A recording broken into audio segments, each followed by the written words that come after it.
The papyrus, put it on my table every month. I don't wanna be sad. Don't even try to hide it. No, I don't wanna lose it. And you say how it is, it's so inviting. The papyrus, we're all so alive. The papyrus. Welcome to the Papyrus TV Africa. A journey of an exceptional lawmaker laced with betrayal and greed. The story of Faruk Lawal. Faruk Lawal's journey from a celebrated lawmaker to a figure stained by scandal is a cautionary tale in Nigerian politics.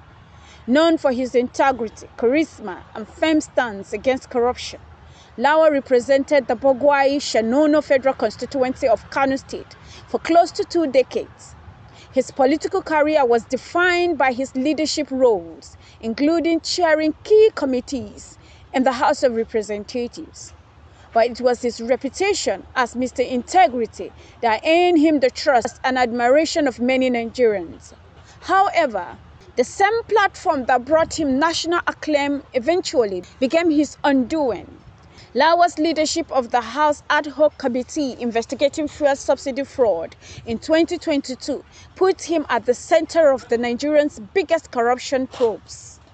This investigation, which uncovered massive fraud in the subsidy system, we were confronted by very conflicting responses from major stakeholders, was supposed to be Lawal's crowning achievement, exposing companies that had siphoned billions from government funds. Among those implicated was Zenon Oil, owned by billionaire businessman Femi Otedola. Lawal and Otedola's relationship prior to the scandal was marked by mutual respect. Otedola, a powerful figure in Nigerian business community, has established ties with several political figures, including Faruk Lawal. Their professional rapport, it seemed, was grounded in a shared interest in national development. Yet, this bond unraveled when Otedola accused Lawal of soliciting a $3 million bribe to remove Zenon Oil from the committee's report.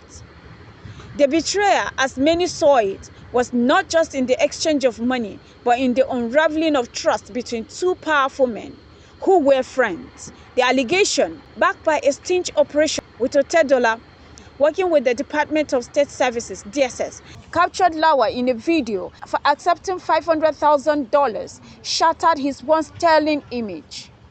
Lawal later admitted to receiving the money, but maintained it was part of an effort to expose Otedola's attempt to influence the committee.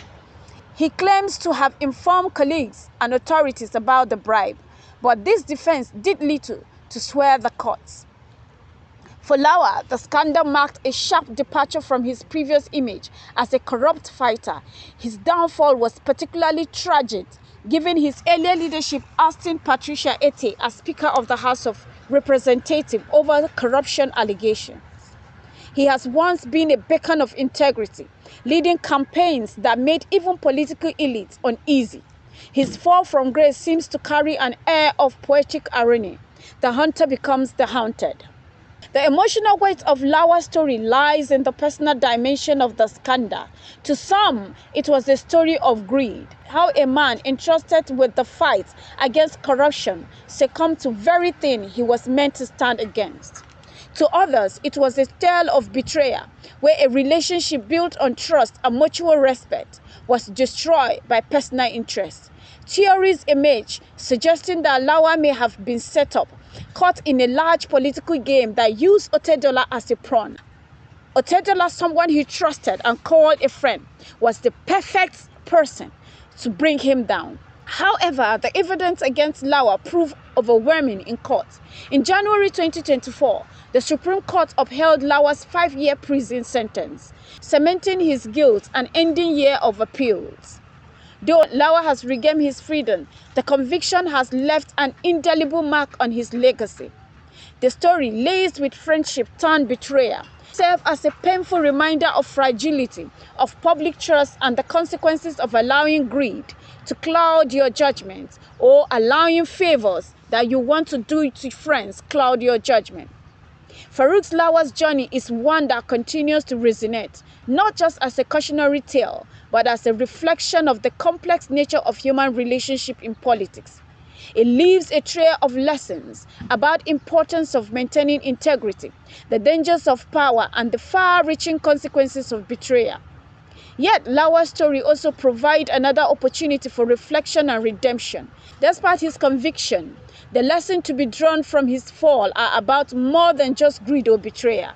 His case highlights the importance of transparency, personal accountability, and the long-term impact of one's action on public service. His release could be mark a new chapter, one in which he uses his experience to contribute positively to the very society that once trusted him. For young politicians and those in leadership, the key lesson from Faruk Lawa's journey is simple. The path to greatness is not just about reaching high office, but about maintaining integrity, especially when faced with temptation. And we should do this even when our family, friends, or whosoever is involved, because we don't know who the enemy might be using. Who is then Faruk Lawa? For those who do not know him or saw him gracefully on the floor of the chambers of the House of Representatives. Faruk Lawa was born in 1962 in Shanono, Kano State, Nigeria. He was a prominent Nigerian politician and a notable figure in the House of Representatives, where he served as a four-term member from 1990 to 2015, representing the people of Bagwai Shanono Federal Constituency of Kano State under the People's Democratic Party, PDP. Lawa quickly established himself as an influential and outspoken lawmaker with a reputation of fighting corruption. His legislative career included leadership roles in several key House committees, such as the Committee on Finance and Education, as well as prominent role in anti-corruption advocacy. One of the most defining moments of Lawa's career occurred in 2007, when he led the Integrity Group, an anti-corruption coalition within the House, in a campaign that ultimately resulted in the resignation of Patricia Ete, Nigeria's first female House of Representatives Speaker.